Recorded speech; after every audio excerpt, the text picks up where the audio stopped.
الحديث كان والده بحاجة إلى مال، ويقول البيت اللي ببنيه في الرياض أزين من بيت أبوي، وسيارتي أزين من سيارة أبوي، وثوبي يجمل من ثوب أبوي، فاستحييت من الله. وكان فيه قد أخذت من بنكي كذا، أخذت 500,000 تمويل أبني أرض عندي في حي النظيم في الرياض. فذهبت إلى أبي في الجنوب وأتيت إليه، قبلت رجله ثم ركبته ثم يده ثم ما بين عينه، قلت يا أبوي أنا أحتاج منك مبلغ. أبوي فقير. قال أبشر يا أبوك، هذه بطاقتي، هذه بطاقتي، أبي أعرف رقم حسابه. قلت بطاقة البنك يا أبوي. قال هذا هذا البوك كله خذه. قال فذهب، قال وانا ابوك ما في الحساب الا 10,000، خلي ويمك 1000 ولا 2000 والباقي يفداك. الآباء لا زالوا يعطون والأبناء يستجدون، ويا طول الليل شايب لا زال يكد على رجال أكبر منه، وكل ما صقها عدله انقلبت مع ذا الولد عوجة، نسأل الله العافية.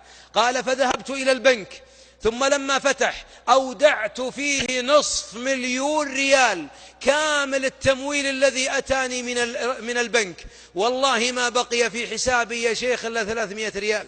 ثم أتيت بالبطاقات وأعطيتها أبوي وحبيت يده، قلت يا أبوي أبدلك الله بال10,000 500,000، والله أني بقعد 10 سنين أسدد فيها، لكن عساني أكفر بالجحود والصدود والصد عنك. لا وأنا أبوك. يقول وطلق امرتي وهي بنت أخوه أنها ما يعود منها ريال، والله إنها لك كالمطر.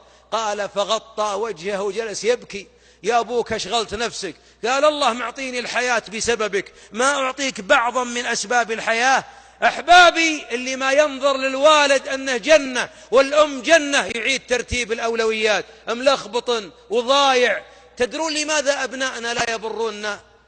لأنهم ما رأونا نبر ونحن نبر أمهاتنا وآبائنا. البر ليس محاضرة، البر ليس خطبة، البر ليس آية فقط وحديث، البر قدوة. إذا ما شافك أبوه ولدك تحب مواطي يمك، والله ما يحب رجلك، والله وتلمس السماء ما في أمل حتى يراك.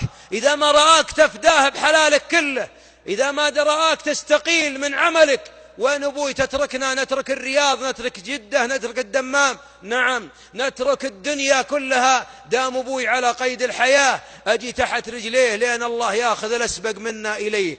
لأنه لا سعادة لابن في وجود أبيه أو أمه وهما عند الكبر إلا أن يكون تحت أقدامهم. ما فيه بر. شايب أبوك كبير وتروح تدور للرزق، الرزق وش؟ الريال؟ الرزق والله عند الله، ولن يعطيه ربي لعدو لنفسه غاب